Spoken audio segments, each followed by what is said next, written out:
Business Rescue and Recovery Specialist. If your business has financial challenges requiring professional insight and solutions, Begbie's Trainer can help. We provide advice designed to help people and companies deal successfully with debt and financial problems. And wherever possible, we will find the best solution that allows for active steps towards financial recovery. Begbie's Trainer is an independent business rescue and recovery specialist. We're committed to providing a rapid and responsive service based on in-depth experience, professionalism and independent specialist expertise. Contact our Sheffield office or visit begbies-trainergroup.com.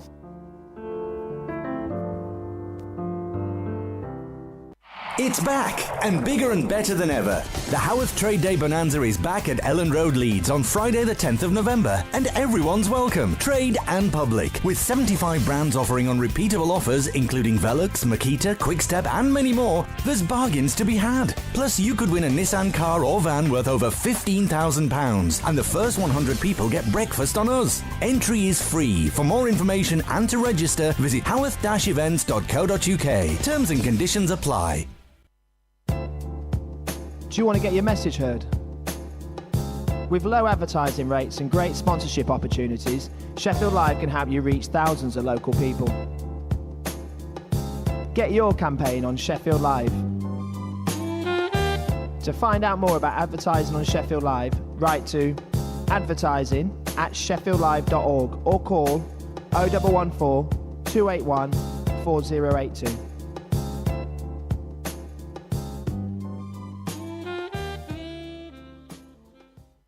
Wake up with Sheffield Live every weekday morning. Good morning, Sheffield Uprising on 93.2. How you doing? This is Charles looking after you till 9. Good morning. You're listening to Sheffield Live 93.2 FM. Good morning. This is Sheffield Uprising. My name's Hannah. Thanks for tuning in. Good morning. Good morning. You're listening to Sheffield Live. Good morning to you. This is Brasheen on Sheffield Uprising. Sheffield Uprising, 7 to 9 every weekday morning. Only on Sheffield Live 93.2 FM.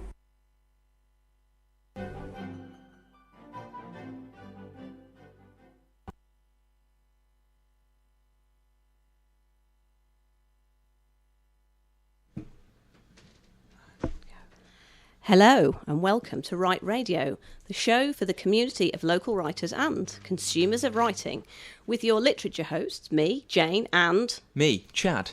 We are very excited. How excited are we, Chad? Very excited. We're very excited to be here. This is our first full-length episode and we'll be here till 3 o'clock and every Friday from 1 till 3.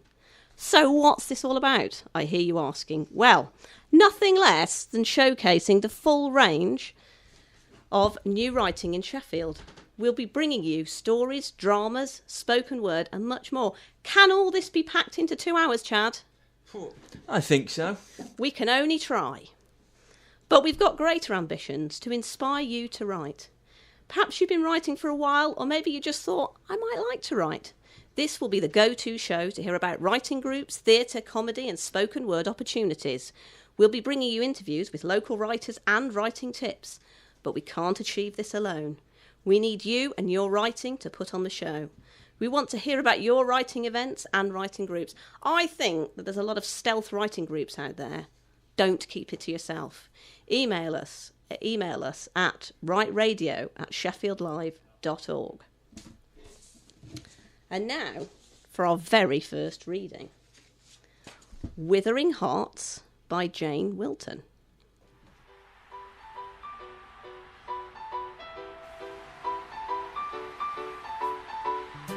Withering Hearts by Jane Wilton.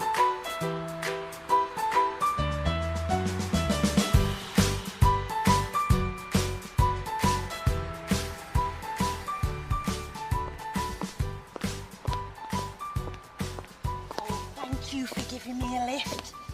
Sorry about all my stuff. Is that a walnut dashboard? Oh. I hope you don't mind me saying, but there is a distinct decomposing aroma in here. A tad like a goldfish bowl when it's gone beyond irrigation. A scent not unlike decaying daffodils. Yeah, I think it might be the bouquet I forgot to give the missus. Just twiddle that tortoise. Where is it you're going again? Oh, just wind the window down. Oh. And no more than 3 inches, please. Right. Biggest Baps in Birkenhead. And that is? It's a cake shop. Where? Well, it's wedged between the dentist and the dry cleaners. Which is? It's where you get your teeth renovated and your duvet defluff. Look, Birkenhead I can do, but can you be a bit more specific? I mean, road, street, area? Oh, sorry. Are you familiar with the Ringo Starr roundabout on the Gorbals Road? If we take a left turn there, I can perhaps navigate. I mean, it's not the most pleasant of areas, but they do buy a lot of Swiss buns. And it has its own lawn tennis association. And double-fronted sex shop. With a canopy. I see. Oh, it's not the first time he's dumped me. 3 weeks ago, he left me in a lay-by on the outskirts of Lincoln. I'd gone for a wee, just off the half shoulder. He doesn't do cathedral. Is this your husband? Oh, no, we're not married. No, we're just, well, we cohabit. At weekends. Mostly in the camper van. Piece of Yorkie? No, not for me. There are some wipes in the glove compartment. And please take 2 sheets only. So, did you quarrel? Sorry. Oh, gosh, sorry. God, it won't look like chocolate in the morning, will it? No, not a quarrel as such, no. No, it started with the sauce sachets. The sauce sachets? Yeah, I can't open them without using my teeth. It irritates him. Well, that and the fact that he hates it whenever I raise a little query. All I said to him was, Dennis, do you not consider it false economy to travel 16 miles out of one's way, indeed to the very borders of Grantham, in order to take advantage of the penny reduction per litre of diesel? I do see your point. Would you mind taking your feet off the dashboard? Hey, you look just like that chap who commentates on the football. Do you know the one with the hairy hands? Although now I watch him in HD, they seem to have disappeared. It's funny. Well, has anyone ever told you look like Margaret Rutherford, eh? Anyway, aren't you a bit worried about hitching a lift with a complete stranger? Oh no, the Cymru sticker and the Winnie the Pooh sun shield, sure sign of stability. And the way you keep telling me to wipe things, no, I'm very safe. Besides, I'm 63 and I always travel equipped with eye makeup remover pads as a deterrent. Slap, powder and plasterless. A bare face, it's just not attractive. You do this on a regular basis? What are you? Some kind of serial hitcher? Hey, I once got into a haulage truck with a man from Poland, covered in sticky plasters. Awfully thin, with eyes that met in the middle. Nay, now I was uncomfortable with him. He kept clicking his teeth and eyeing up my shoes. You've dropped some orange peel. Would you please mind? Well, sorry. We stopped off at some services near Runcorn. I left him looking at the one-man dome tents and he hid in the toilet. When I came out, he'd gone. And I scrounged a lift with an extended family from working. Look, this world is a dangerous, desperate, dirty place. It's a jungle out there. You know the boy, he had this terrible nervous twitch where his ears went into little spasms like this. Look. Yeah, like that. I kept trying to doze off, but he was leaning on me and I kept waking up with the vibrations. He was only about 10. I mean, what's he got to be nervous about? Like a treble mint. Not whilst I'm driving. And could you please move a little bit more that way? You're interfering with my 5th gear. Oh, so sorry. I'm adjusting my undergarments. Usually happens on longer journeys. I think my legs are too short for the average gusset. Look, I'm not sure this is appropriate chit-chat for the likes I need an extra pair of pants or tights, you see, which is all very well until one Saturday tea time in Sainsbury's when the elastic snapped and my top tier of pants fell down. And I wondered now, do I simply adjust them here over the bacon ox with a big queue behind me, or do I move on to a less densely populated aisle? In the end, I choose Daz and Domestos over Jaffa Cakes and Hobnobs and casually tucked them down. I discreetly popped them in my shopping trolley and proceeded to check out. No one was the wiser. Yeah, apart from the security guard upstairs, eh? Oh, what do you mean watching the CCTV? Oh, never thought about that. Oh dear gosh, yeah. Oh, some CDs. Not moved on to the MP3 player yet then. Oh, a Dame Kiri Te Kanawa fan. Right, Joyce. Could you please enclose it back in its case and replace it under D for Dame, as opposed for K for Kirry or Canawa? Right, here we are. Gorbals Road. I can pull up at the traffic lights. Are you sure you're going to be safe walking from here in those heels? Yeah. Ooh. And what the bloody hell is that? Sorry, yeah, thank you. Oh, sorry, that's me corn plaster. Hey, can I leave it with you? There you are. Just one thing, I don't want it to appear like I'm prying, but I couldn't help noticing the gun in the glove compartment.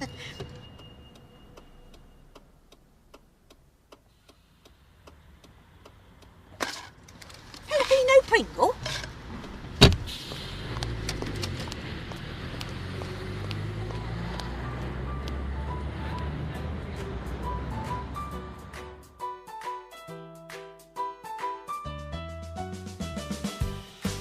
In Wuthering Hearts by Jane Wilton, the hitchhiker was played by Jane Wilton, the driver was played by Mick Hovarth. The producer was Andrew Tildesley.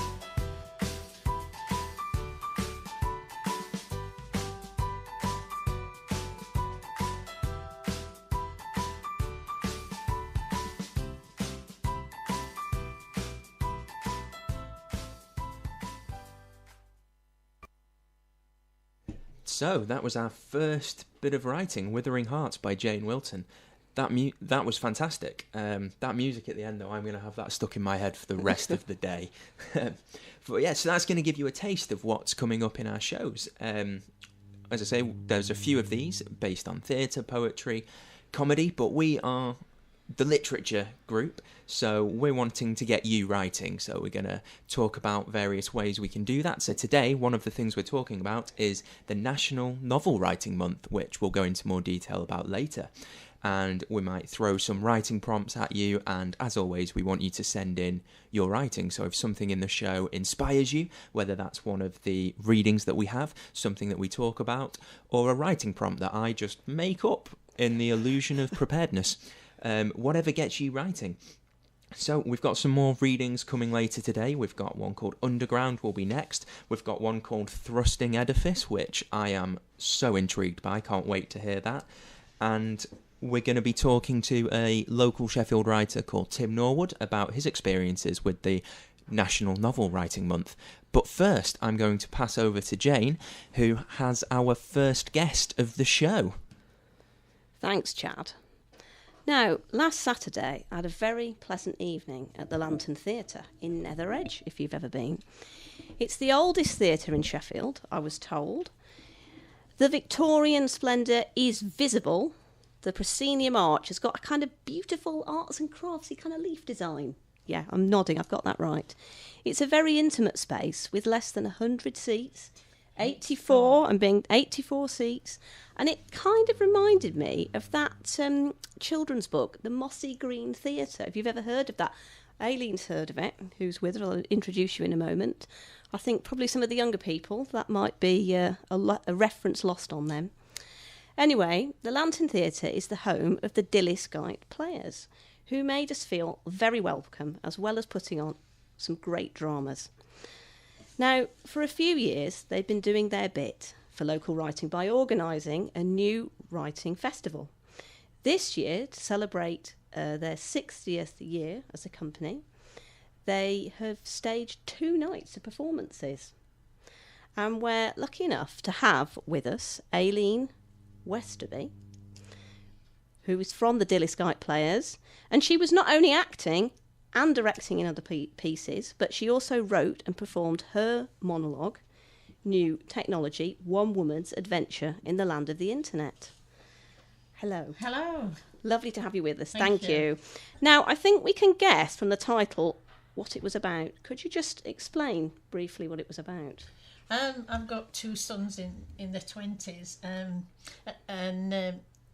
when I get a new phone or if I on my iPad, there are things that they know that is second nature to them that I end up asking their help for, which is a bit ironic really, because I used to teach IT in secondary school, but since I retired the technology has moved on. It comes on so fast, quickly, doesn't it? That I always end up asking them how to do it, and and they end up showing me how to do it, and it's been quite humorous on occasions. Yeah. You know? Could you give us a little bit, because I think you've got some script with us. Yeah. This is part of my monologue. Just a wee bit of it. The monologue's called New Technology, and it's, oh yeah, I'm getting good at that sociable media. I've started using that face thing as well, you know, Facebook they call it. I've got more friends. I've got loads of friends. Friends I've never met, most of them from all over the world. I've got one called William in Australia. He keeps parrots. And I've got one called Julie in Southampton. She's a vegetarian kickboxer. I'm not sure about her. She's got 4 kids and no money. Makes you wonder what she is after. What does she want to be my friend for? That's what I'd like to know. Thanks, that is fantastic. It went down really well and everybody laughed. I bet it did, yeah. I really enjoyed doing it. Now, when I was chatting to you on Saturday, I found your story really inspiring, because I think you haven't been writing for that long, is that right? No, that's the first piece I've ever written. Really? Mm-hmm. I talked it into my iPad. Goodness me. Could you, I think you said that you had got a place on a writing course as well. That's right.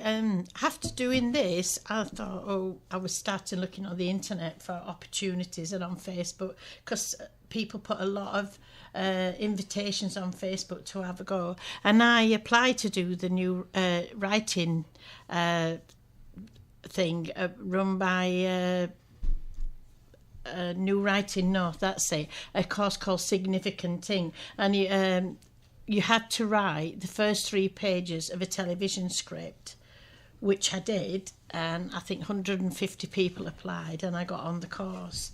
And I went every week for several weeks, and we got tutored by people from Manchester University, and I ended up writing a half-an-hour television script. It is actually a comedy as well. It now wants rewriting and editing, and because I'm only just learning, but I've got the bug now. Got the writing bug. You're going to be carrying on with? Yeah, really enjoyed it. Met nice people as well. And was in Bradford? Yes. Yeah. Yes. Yeah, it was really good, and I learned such a lot. That course is now running in around the north, you know, so yeah, it was good, inspiring. Now, can you take me back to when you very first thought maybe writing is something I'd like to do? How did that happen for people who were out there thinking maybe I'd like to write something? I've been doing acting unpaid for quite some time now. I've been in Sheffield People's Theatre. I go to Nottingham Actors Workshop every Monday. I belong to the Lantern. And you think, I can do that. I won't mind a go at that. And you think, so you get a little bit more confident. And then I ended up doing this because I've always made people laugh, and it all came together as one. But it was just a case of, I won't mind doing that. And I must admit, I do go to theatre quite a lot. So you learn. You've got skills. A sense of what you might be able to do. Yeah, that's correct. Yeah. So I've really enjoyed doing it. And I'd retired, and I was really bored at home, and my son had gone off to drama school. One had moved, the other one had moved out, and I was like doing jigsaws, watching television, cleaning, and what thinking, am I going to do? There's got to be more to life than this. And that's, in a way, that's where that came from, that I've got a brain, I must still use it. Absolutely. And that's so inspiring to people. And I just want to carry on. And were the people around you quite encouraging? Did your family encourage you? Did you say, yeah, I've got a fabulously... Were people saying, I think you could write that? Yeah. Did you? Yeah, everybody said that. You always were funny, and you've always been able to do that. So, and yeah, my family are immensely proud of me. Yeah, my sons have been to see me, and my husband, and that. Yeah. Because I sometimes, when I started writing, I did it kind of a bit secretly, and I kind of didn't really want to tell anybody. I'm quite extrovert, though. Did you straight away? Look at what I've done. Well, not to everybody. No, writing like that. Just to my close family, and then maybe as I get a bit better, I might spread it a bit wider. Did you try any writing groups apart from the North? No, not really. I this weekend I went on a free course at the Crucible for writing for performance. Oh, that's a good tip for people. Just a 1-day course, and there's some more, I'm always looking for courses to do. How did you find out about that? Making room. The send emails out to everybody who's interested from Sheffield Theatres, and I'm always looking on for opportunities. Did you face any kind of barriers to writing? Did you have any kind of writer's block, or can you just not wait to get started? A bit of both, I think. think. Are you going, shall I clean the oven? Shall I do some writing? Oh, I don't think cleaning the oven was... Especially as the glass door fell out when I was on holiday in summer. So I got a phone call from my son, Mum, the door of the cooker's fallen out. So that's what my life's like. That could be a play in itself, I'd have thought. Yeah, but I had good support, and there are lots of opportunities out there if people are willing to look, and there are lots of people willing to support you and encourage you. That's what I found. And I think the Lantern will be doing a new writing festival next year as well. Oh, yes. So if people want to start thinking now about the kind of thing they might want to do, there's an opportunity there. It's only, I think it's 10, 15, 20-minute pieces. So, and you don't have to be a genius. You can come along, you can act, you can be backstage, you can direct. They're really supportive of people just having a go.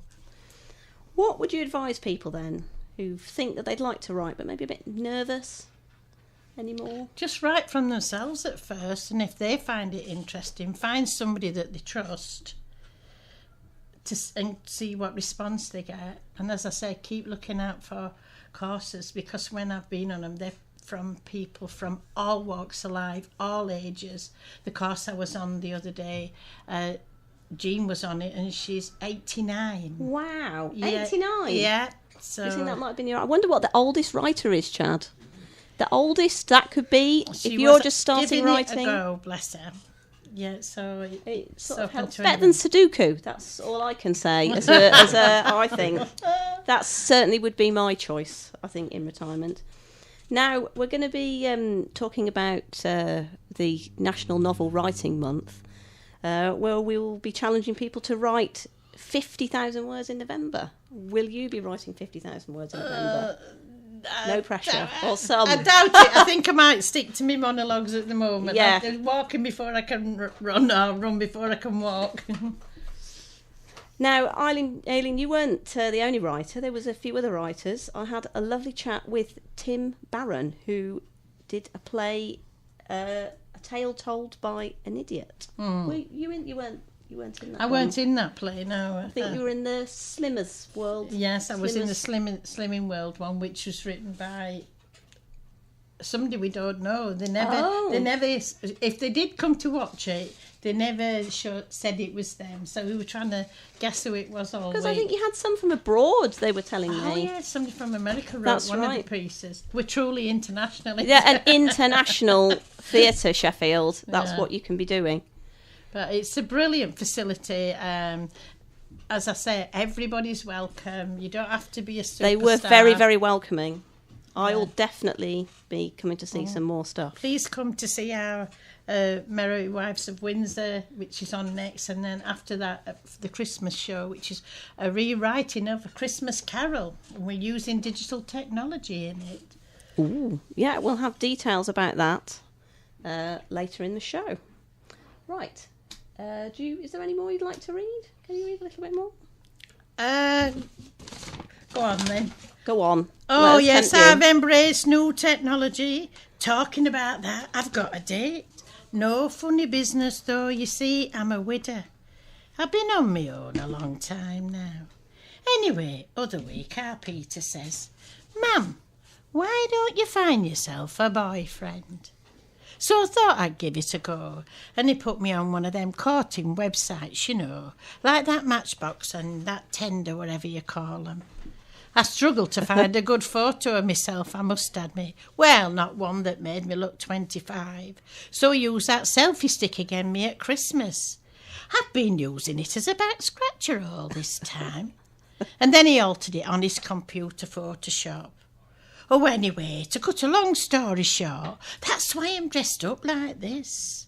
His name's Albert, he's a widower from Barnsley. He keeps pigeons and likes Rolling Stones. He says he's got a bit of gout, but I don't mind that. As long as he makes allowances for my arthritic toe, we'll get on fine. Hey, it's the 3rd date I've had this month. You see, I said on that profile thing that my hobbies were ballroom dancing, eating out and going to the cinema, which is fibbing a bit, as I normally stay in, watch Coronation Street and do a bit of knitting. But they won't know that on the World Wide Web, will they? Anyway, I'm having a bit of fun with this here new technology and I'm off to get some satisfaction. It's amazing. Thanks ever so much, and thank you for coming in. My Be pleasure. inspired, Sheffield, that's all I can say. Right, I think, are we nearly ready for our next reading? Oh, I think we've got time for one, so yeah. Oh, our next reading is Underground by Claire Bassrich.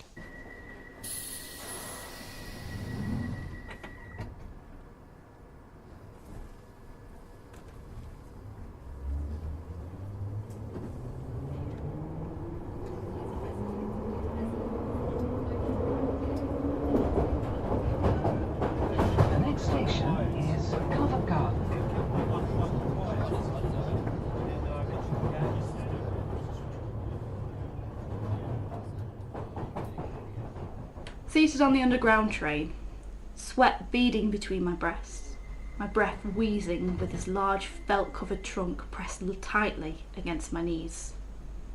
Rectangular and mammoth, it could contain anything from a set of fine silverware for banquets to yellowing love letters. The musty thing simply radiates with mystery, conspicuous as hell, exactly what I've been hoping to avoid. How did I end up here, with this thing? What am I doing? Oh, the previous 2 days just replayed themselves. I'll be happy to house sit for you. I just love your place. I love dogs, no problem. Great Dane and Newfoundland Cross. Beautiful animal. 5'3" when seated. 2 walks a day, around the block. Turn right at the cemetery and then bring him home. Muffles is getting on in years and can't quite make the full circuit anymore. He's big, but he's slowing down ever since the operation. No problem. Don't worry, I've got everything under control. 3 pills a day, morning after lunch, before bed. And be sure he swallows it. Now, Jen, this is very important. I know! It's a big responsibility, but I'm an adult. Then, it happened. Muffles isn't moving much today. A stiffening of limbs. A blank stare of the eyes as cold as though carved from onyx. A sense of dread and paralysing panic, the wave of it carving a hot path from my toes up to the red burning in the hollow of my stomach and a pounding of blood. A whimper. Acid caught in my throat. A humiliating, defeated phone call. Tense but reassuring murmurs over the line. Oh, it's okay, it's okay, it's not your fault. It's going to be okay. But, well, you know, the kids are coming back from summer camp. We can't just let them walk in and see that. They've never had to face death. And it could be really traumatising. It's okay, it's going to be okay. I'll take care of this. I'm an adult and I can handle it. I'll think of something.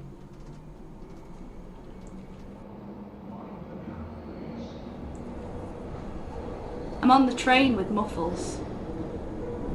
Muffles is in the suitcase. Oh, this thing weighs a ton. I hate you, Muffles. I don't think I've ever hated anything so much. Gazing around in a fog. I forget to avoid the eyes of other passengers as I normally do. A car mostly empty. Relief from prying inquisitors. Across from me, a man is looking at the suitcase and his gaze meets mine. A smile. Can it be possible that someone's flirting with me? No, not today. This isn't the day. But his eyes are dark, full of life. Nice curly hair, about the same dark colour as Muffles' coat. I smell damp leather. My mouth tastes sour from this morning's coffee, and I don't feel much like flirting. What's in the suitcase? Oh, that thing looks like it weighs a ton. Oh, you wouldn't believe me if I told you. Ah, mystery, eh? Stereo parts. You see, I got this great old stereo for Christmas, but I just can't quite get it to work. I tried fixing it myself and nothing.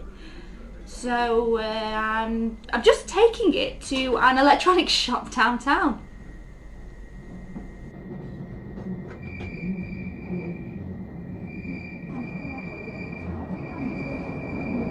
The sluggish swerving machine squeals to a halt with an unbearable sound. I shift my burden awkwardly towards the doors. They open abruptly with a sound like a boiler exploding. Warm eyes meet mine. His arm reaches out to help. Suddenly, a rush of movement. A curled fist makes contact with the soft pit of my burning belly. The breath flows out of me and my eyes fill with tears. The pain is so automatic, and I curl up on the stained floor as we roll forward into the dark tunnel.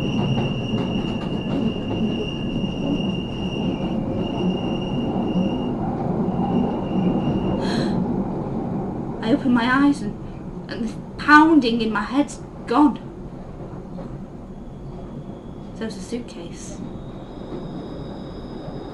The dark tunnel has opened up to reveal shards of brilliant flickering colours, blinking red and gold and silver, and a cacophony of mirthful sounds echoes through the train.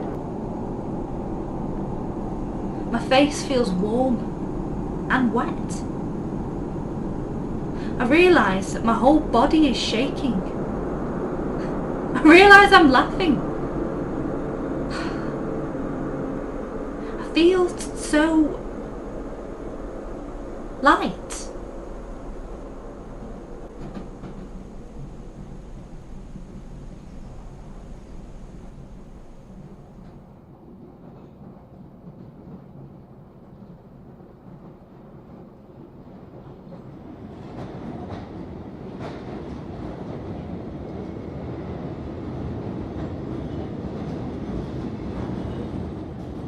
And so that was Underground there by Claire.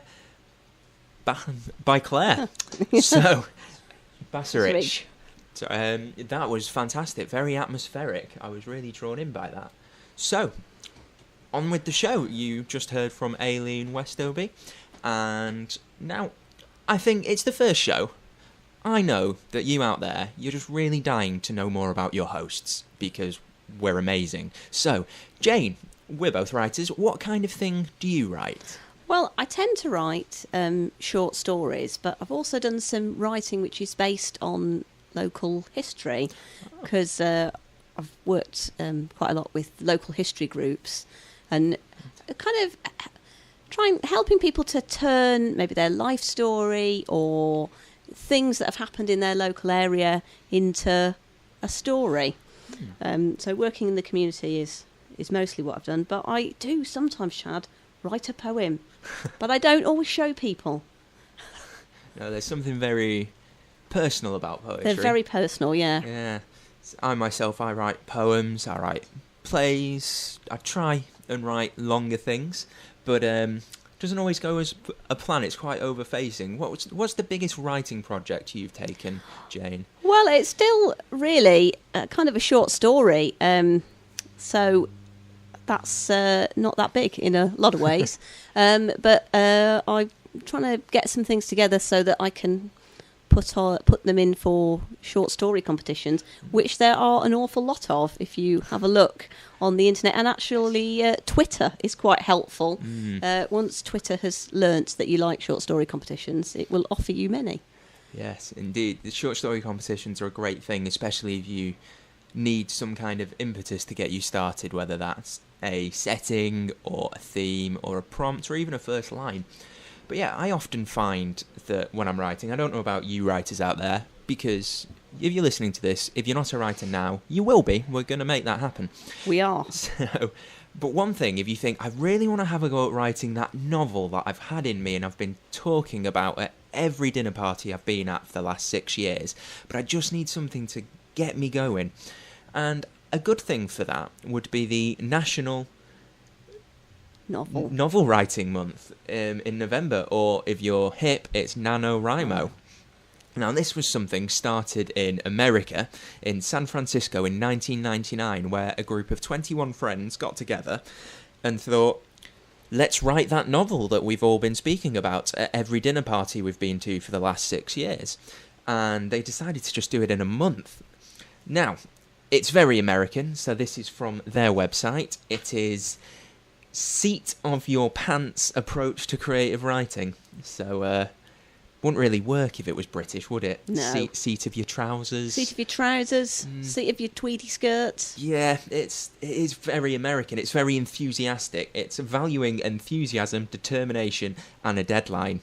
Whereas I think if it was started off here, it would be more, come on, you said you were going to write it, get on with it. That's right. We can make it culturally appropriate, though, can't we? Yeah, we can do. So, NaNoWriMo, last year, for example, welcomed over 350,000 participants on 6 continents. But to do what, I can hear you asking through the magic of radio? Well, the aim is to write 50,000 words in the month of November. That averages at 1,666.6 recurring words a day. Or if that's a bit too daunting, 1,667. So, or you can do it in one massive burst. I think they do have writing nights. Yeah, danger writing nights or something they call them. And this is to write a novel. This could be to write a play or a series of stories. Though if you deviate off novels, you're a NaNoWriMo rebel. Ah. Which sounds very almost Han Solo. So, and this isn't a thing that you do on your own. It's not you lock yourself away in a study and attempt to take this on. The idea is you sign up and you join a community. They're very big on that community. And so you would go onto the website, nanowrimo.com, something, Google it. It's on the internet. And you'd fill out your profile, register with the site, and you get loads of peppy emails, because as I say, they are very enthusiastic. Yes. They want those words from you. Yeah, and they always believe in you far more than you're ever going to believe in yourself. And this will let you put in your region, so Europe, England. It's Yorkshire. Now, this is contentious, Chad. I've put Yorkshire. I've signed up myself. I've put Yorkshire, but you can put Derbyshire. Can they hear us in Derbyshire? Or, can they hear us in Chesterfield? It's so, I know it's contentious to mention Derbyshire and Yorkshire, but it is an option. That's all I'm saying. Yeah. Okay. Well, if that's contentious, I won't even mention which county I was born in. But anyway. Me too. So, yeah, you'll put in your region and you'll get emails. You'll see little communities that organise events. These might be in the nearest city, the nearest town, or if there's nothing happening where you are, they give you all the things you could need to set up an event your own. So, for example, if you're in a bit of Sheffield, let's say you're in Hillsborough, and you don't want to get on a tram to go to an event that's happening at the Waterstones in Orchard Square, and you want something to happen in one of the cafes or pubs in Hillsborough, it will give you email addresses, it will give you Facebook contacts, and you can set that up and you can start your own writing community. I think they have local mentors as well. Yeah, they will get people who have participated, completed it, or have lots of experience in creative writing, and get them to supply tips, support, or even feedback. Though I think, as a whole, the idea of NaNoWriMo is to not really stop too much. It's to get the words on paper. You know, the aim is to get a novel written, whether it's publishable or not. That's another matter.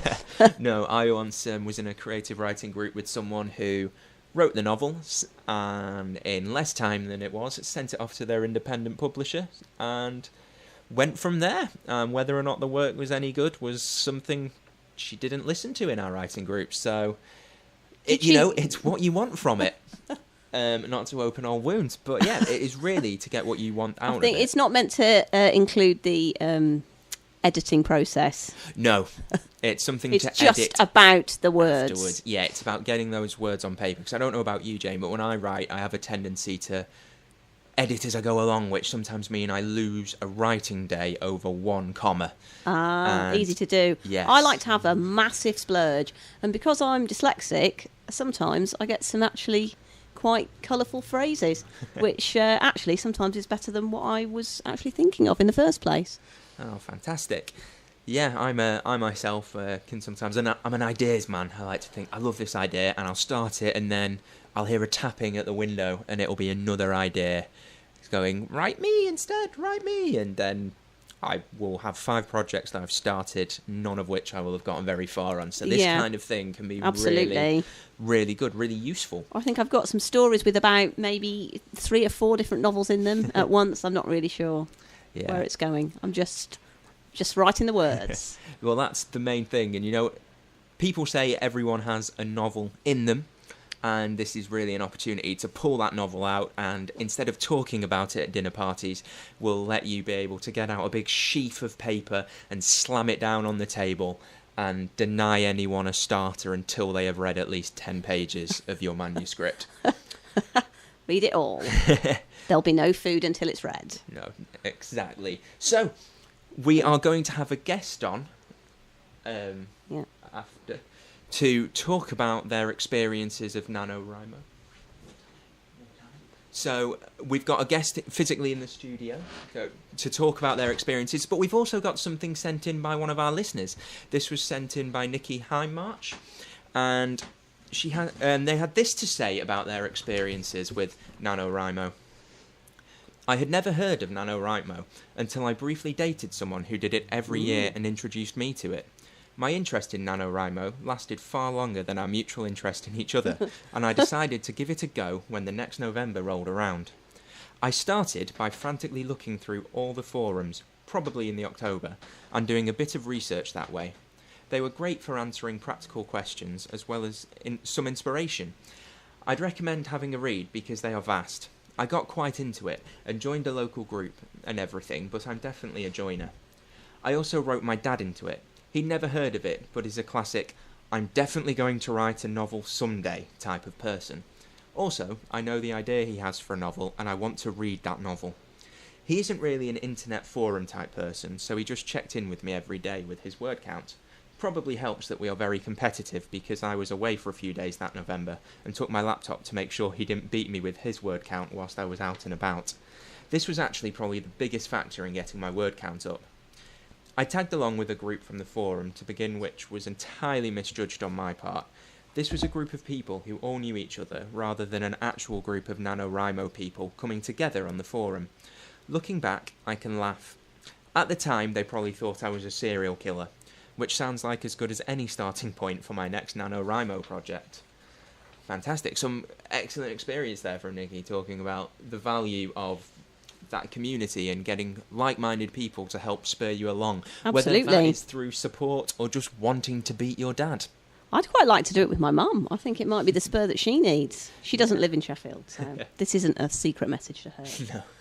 So, yeah, but that's an entire that's the entire point of this. It's not just to get words on the page, it's to get writers to come together, because it can be solitary. I often will sit in my office upstairs, write all day, and then when Human Contact rolls around, I will look an awful lot like Gollum from Lord of the Rings. That can only be a good thing. So yes, we are going to have a live guest in with us to talk about their experiences with NaNoWriMo, but first, I think if we're going to another...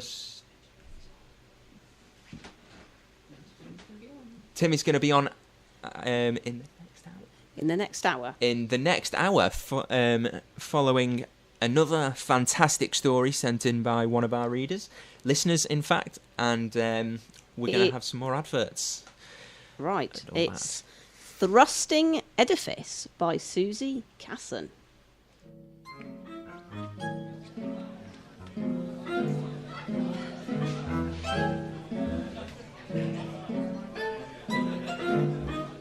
This is Right Radio.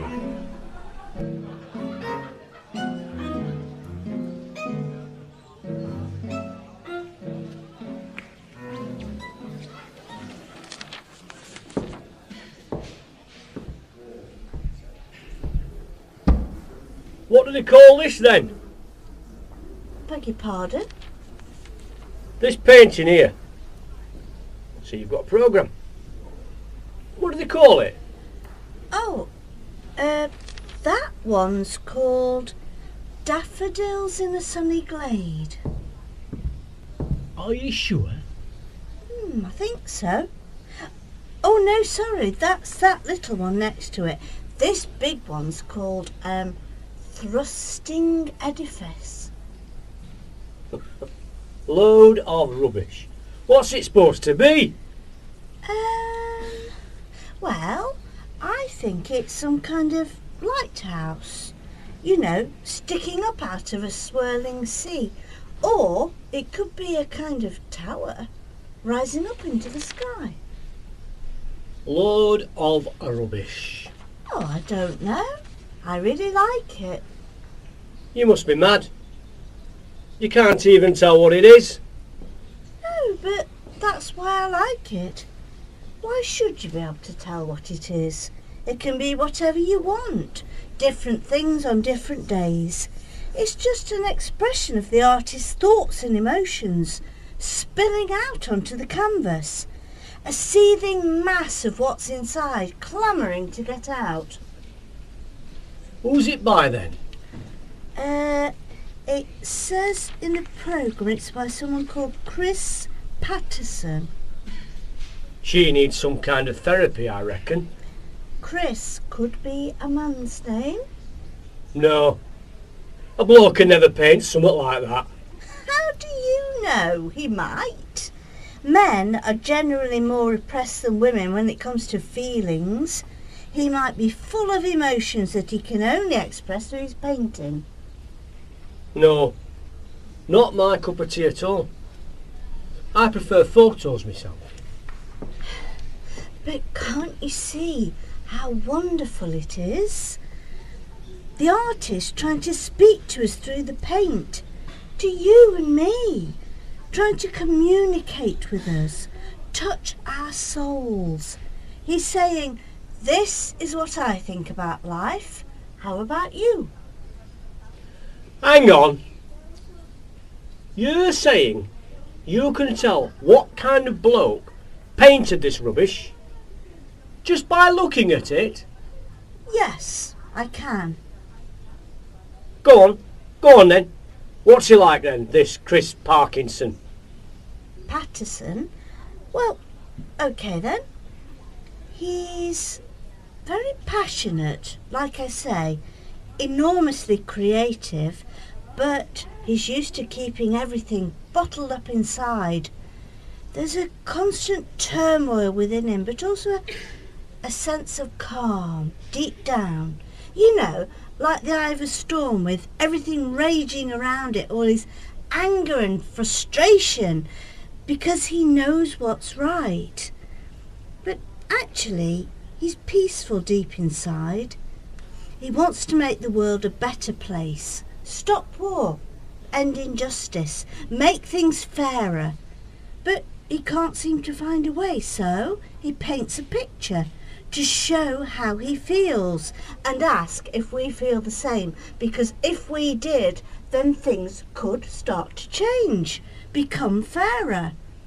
He paints a picture and hangs it in a gallery to be ridiculed by people like you who just don't understand. And that's one of the bravest things I know. And you can tell all this just from looking at that painting? Yes.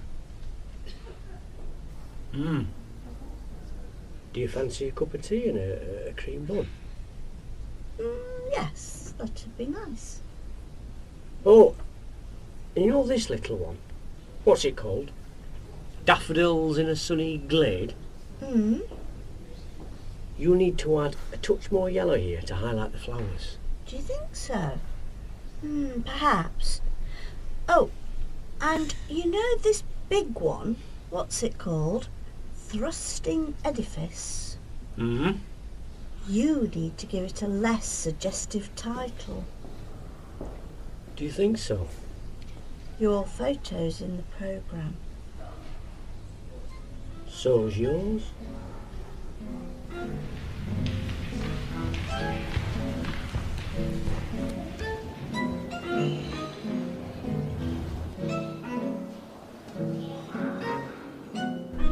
Thrusting Edifice was written by Susie Casson. Paul Casson-Yardley played the man, and Susie Casson played the woman. The producer was Andrew Tildesley.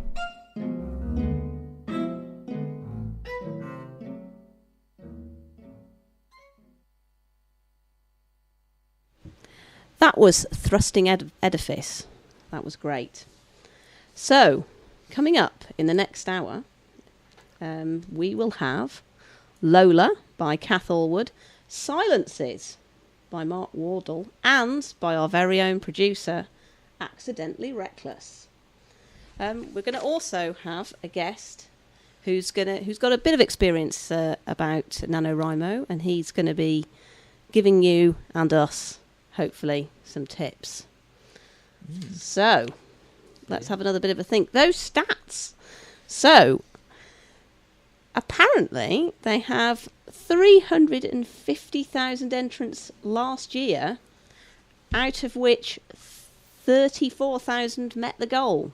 Is that about 10%? Maths is not a strength for me. Is that about 10%, do we think? I think we don't that's know. About 10%. It is certainly a lot of words. I think, yeah. But that might seem quite a big drop-off, but I think that's part of the point. It's not there to...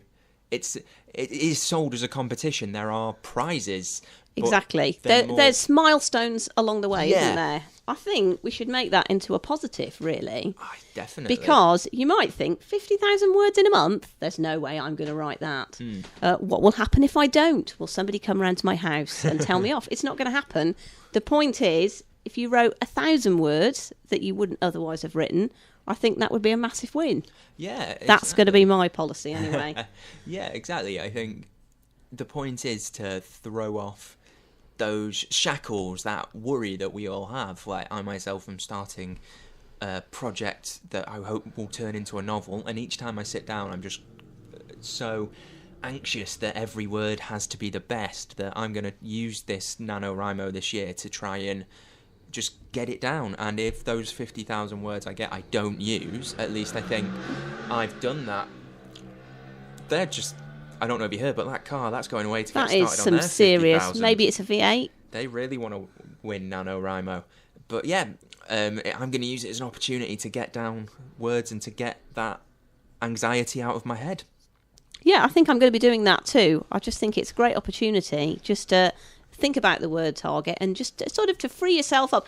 Maybe a little bit like, if you see on my favourite programme, Art Challenge, where they make you paint with a huge mop or a sponge, or they use other techniques just to really kind of just free you up a little bit. Yeah, definitely. And that, giving that challenge, it's something NaNoWriMo is going to do.